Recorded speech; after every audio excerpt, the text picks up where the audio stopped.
3 दिन में 5 गांव करता था। क्या बात कर रहे हैं? 5 गांव में घर घर जाना। भगवान के नाम पे दे बाबा। मैं कहता मैं भिक्षा मैं मुंह से सुपारी निकाल के बात कर रहा हूं। मैं भिक्षा में आपसे वचन मांगता हूँ कि मुझे वचन दीजिए कि मैं मेरी बेटी को पढ़ाऊंगा। तो राम निकला रे। मैं भिक्षुक के रूप में काम करता था और मुख्यमंत्री के नाते 3 दिन भिक्षा मांगनी है ना मांग ली। वाह क्या एक्टिंग कर रहा है। ये मेरा नियम था। साला ये दुख का खत्म नहीं होता बे। दलालो सुनो पहले, गरम चाय बेचते बेचते देश बेचने वाला प्रधानमंत्री 80,000 का मशरूम खाता है, 10 लाख का सूट 5 लाख का बूट पहनकर 24 घंटा झूठ पर झूठ बोलता है। देश जानता है कि वीडियो सच्चाई दिखाती है। पूछता है भारत, आप जैसे पत्रकारों पर थूकता है भारत। विश्व गुरु है। लोकप्रियता अगर होती तो बेचारी अरे भैया, अरे सुन दो, अरे भैया, जिस आदमी की लोकप्रियता अपने घर में नहीं है, अपनी पत्नी के नजर में नहीं है, उसको विश्व की लोकप्रियता दिखा रहे हो। अरे क्या खाते हो? गोबर को चोरप्राश समझ के खाते हो कि सोचने की शक्ति खत्म हो गई आप लोगों की? अगर वो लोकप्रियता होती तो जो सदाबेन जी गले लगा लिए होते। सही बात है। देश के लिए त्याग तो करना होगा। अच्छा, आप चाहते हैं नरेंद्र मोदी जैसा पति मिले आपको? गजब बेइज्जती। जिस वक्त इस देश का जन्म हुआ, कौन जिम्मेदार था उस बंटवारे के? अभी पता चलेगा। तो स्वतंत्रता आंदोलन में कांग्रेस वाले देश को आजाद कराने की बात कर रहे थे और जनसंघ वाले, हिंदू महासभा वाले और राष्ट्रीय स्वयंसेवक संघ जो है अंग्रेजों की दलाली कर रहे थे, चाटुकारी कर रहे थे और मुखबिरी कर रहे थे। नहीं माँ, ये सच नहीं है। सावरकर साहब का कोट है, हिंदुस्तान को आजाद करो तो नेपाल के राजा के अंडर में कर दो। क्या? अगर इनकी चलती, भाजपा वालों की चलती, तो आज जो है नेपाल का राजा हमारा राजा होता। ये तो लेटेस्ट न्यूज है। ये जो है इनको प्रेरणा मिली कहाँ से विभाजन विभीषिका दिवस मनाने की? बता कि जब मोदी जी पाकिस्तान से बिरयानी खा करके आए थे, उसके बाद इन्होंने विभाजन विभीषिका दिवस मनाया। आग लगा दिया। मैं ओपन चैलेंज करना चाहता हूँ, नौखाली के अंदर क्या बोला तूने? नौखाली के अंदर यह भट्टगंवार की पूरी तरीके से हिंदुओं को चुन चुन कर मारा गया था। कांग्रेस पार्टी ने कभी भी 70 सालों में इस दर्द को और इस सच्चाई को क्यों नहीं स्वीकारा? आप वो कह रहे हैं कि आप सच से कब तक भागेंगे? ये बच्चे इतिहास क्यों न जाने? Good question. मैंने नोआखाली का भी इतिहास जाना। जब वहाँ हिंदू मुसलमान दंगे हो रहे थे तो महात्मा गांधी वहाँ पर दंगे शांत कराने जा रहे थे। ना सावरकर गए, ना श्यामा प्रसाद मुखर्जी गए, ना बलराज मधोक गए, अटल जी की तो गिनती नहीं थी, और ना दीनदयाल उपाध्याय गए। हम तो शांत कराने वाले लोग हैं या आग लगाने वाले लोग? क्यों भाई, क्या हुआ?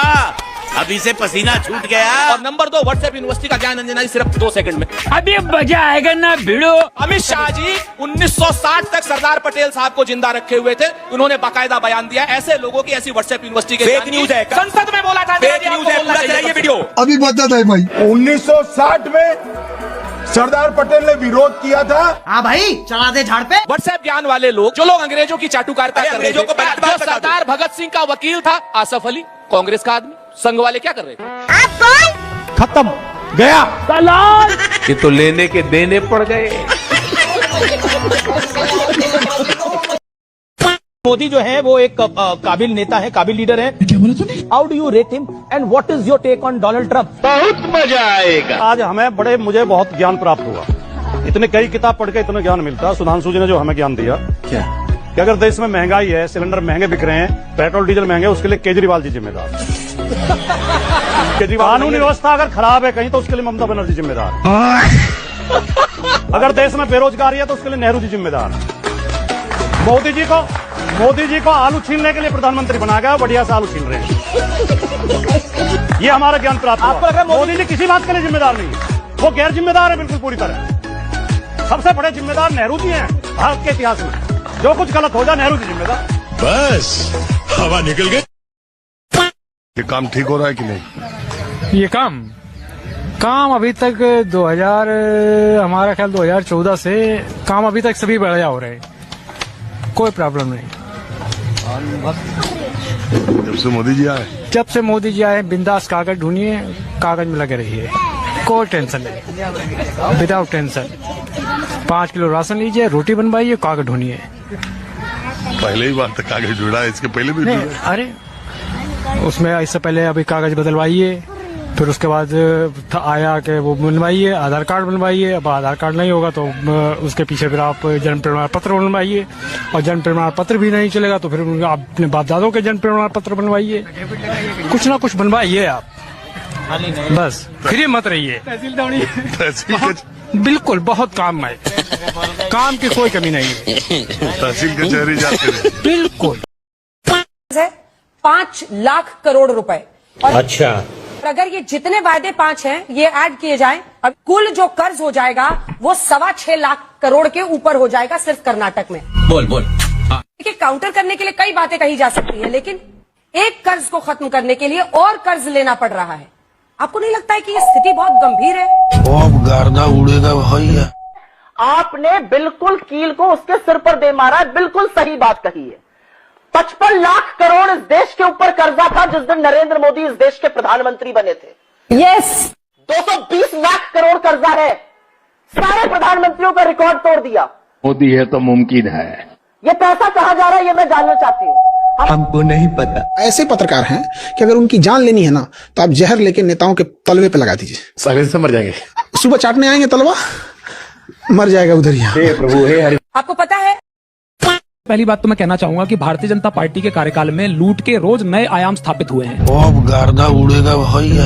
हमने यहाँ पर विधायक चोरी होते हुए देखे, सांसद लुटते हुए देखे, विपक्ष की पार्टियां लुटते हुए देखे, और तो और चुनाव भी लुटते हुए देख लिए हमने। सही पकड़े हैं। और ये जो बच्चे बैठे हैं ना, इनका भविष्य भी लुटते हुए देखा हमने नीट और सीबीएसई में। अंजना जी, उसके बाद हमें लगा कि अब और क्या लूट लेंगे भाजपा वाले, जल जंगल जमीन सब तो लूट लिया, लेकिन भारतीय जनता पार्टी वालों ने हमें गलत साबित कर दिया। आज इन्होंने प्रभु राम को भी लूट लिया।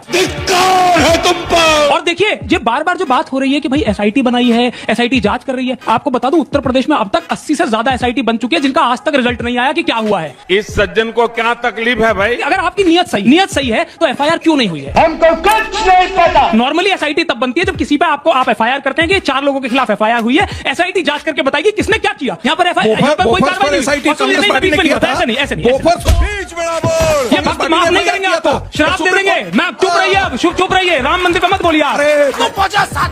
भाई एक बात बताइए, एसआईटी किसने बनाई है? सीएमओ ने। और जो ट्रस्ट में जो पदाधिकारी हैं उनको किसने रखा है? पीएमओ ने। अरे भैया, पीएमओ ने जहां से जिन पदाधिकारियों को रखा है उन पे सीएमओ जांच करेगा क्या? नहीं। आपका और हमारा मूर्ख बनाया जा रहा है। असल में हकीकत यह है कि ये सब जानते हैं, मिल बांट के खाते हैं, और समस्या यह है कि कहीं हो सकता है कि दिल्ली जो है ज्यादा माल जा रहा हो तो लखनऊ वालों को परेशानी हो गई। ये भी इनकी आपसी फूट की वजह से पता चला है। आग लगा दी। और आप देखिए ना, भक्त निकल के आ रहे हैं। कोई काक भुसंडी लेके आ रहा है कि मैंने तो इसको दिया था प्रभु राम के लिए। बताइए, चांदी की ईंटें लेके आ रहे हैं, प्रभु राम की नींव में रखने के लिए दी थी, उन्हें इनके पेट ने निकल लिया, उनको। देश की मर्यादा का हनन करने वाले द्रोही। आप कह रहे हैं कि भाई सरकार जैसे, ऐसा लग रहा है कि सरकार की कोई गलती नहीं है। सरकार का जो सबसे बड़ा अधिकारी होता है, जो अपर मुख्य सचिव जो होता है संजय प्रसाद, वो इस ट्रस्ट के मेंबर हैं, तो इसका मतलब सरकार को भी पता है ट्रस्ट में क्या चल रहा है। बात तो सही है। अब आज एसआईटी बन के जांच भी उन्हीं को सौंपी जा रही है। ये सरासर हमारा और आपका मूर्ख बनाया जा रहा है। आप इससे बच नहीं पाएंगे भाई साहब। खोपड़ी तोड़। और ये जो आरोप है ना, ये आज के नहीं है, सन 80 से आप पे आरोप लग रहे हैं। खुद वीएचपी पे 1200 करोड़ का आरोप लगाया, और किसने? निर्मोही अखाड़ा ने। क्या दीजिए, निर्मोही अखाड़े का कोई रोल नहीं है राम मंदिर में, उसे भी गाली दे दीजिए। खत्म गया। ये तो लेने के देने पड़ गए। मुझे कैसे भी करके निकाल मेरे भाई, मैं फंस गया हूँ। अभी मीडिया वाले दिखा रहे हैं क्या? पाकिस्तान में हिंदुओं को खाने को रोटी नहीं मिल रही है, जैसे यहाँ पर काजू बादाम पिस्ते की रोटी दे रहे हैं। यहाँ पर क्या हालत है सबको दिख रहा है। और इस देश के अंदर मीडिया की वो हालत हो गई कि मीडिया वालों को अगर मोदी जी कह देंगे ना क्या कि मीडिया वालों सभी अपना अपना पतलून उतारो, तो सब पतलून उतार देंगे। सोचेंगे मोदी जी कुछ सोच समझ के उतरवा रहे होंगे। ये हालत है। ये जो लोग कहते हैं ना क्या कि भाई जो मुस्लिम लोग हैं उन्होंने राज किया, मुगलों ने लोगों का धर्म परिवर्तन कराया। एक बात आपको बता दूं, 800 साल मुगलों का शासन रहा इस देश पर। ठीक है, समझ रही हैं आप?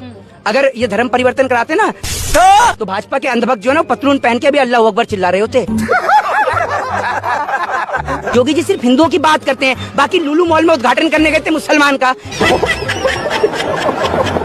किसी हिंदू का किया मॉल का उद्घाटन, बताइए ना। नहीं, ये सिर्फ देश के लोगों को लड़ाने की एक साजिश है। ये तो धोती खोल रहा है बस। और वो क्या करते हैं मैं आपको बता दूं, एक मर्द जो है ना वो हालात बदलता है, जगहों के नाम नहीं बदलता। ये बड़ी अच्छी बात कही आप। आपको एक बात दावे से कह रहा हूँ, जिस दिन नेताओं के बच्चे सरहद की हिफाजत के लिए खड़े होने लग गए, अच्छा, उस दिन सरहद पे जवान शहीद नहीं होगा। एकदम सच बोलता है। और जिस दिन नेताओं के बच्चे खेती करने लग गए, उस दिन कोई किसान आत्महत्या नहीं करे। बिल्कुल राइट। सरकार तो ऐसी गूंगी और बहरी हो गई है, मोदी जी की तो आवाज ही नहीं निकल रही है, और अभी तो विदेशी दौरे पर जाने की तैयारी कर रहे हैं। मैं हूं अंजना ओम कश्यप। आज प्रधानमंत्री नरेंद्र मोदी ने नई उपलब्धि हासिल की। ये क्या सुन रहा हूँ मैं? चुने हुए प्रधानमंत्री पद पर सबसे लंबा कार्यकाल हासिल कर लिया है। हाँ बेटा। 12 साल वो बर्बादियों का जश्न मनाता चला गया। अपने मित्र का साथ निभाता चला गया। क्या बात है सर। आपने स्लोगन लगाया मोदी जी का कमाल, अच्छा। सबसे लंबा कार्यकाल। लंबा तो हो सकता है, अब मजा आएगा। लेकिन नेहरू की ऊंचाई नहीं पा सकते। सही पकड़े हैं। एक स्टेट्समैन और एक सेल्समैन में तुलना नहीं हो सकती। सही बात है। एक नेता में और एक विक्रेता में तुलना नहीं हो सकती। गजब बेइज्जती है। एक लीडर में और एक डीलर में तुलना नहीं हो सकती। क्यों हमारा नेतृत्व सरेंडर किए बैठा है? हमको नहीं पता। कंप्रोमाइज पीएम का लेबल क्यों चिपका है आज के प्रधानमंत्री के ऊपर? ये सब बातें महत्वपूर्ण है। सब्सक्राइब कर दो।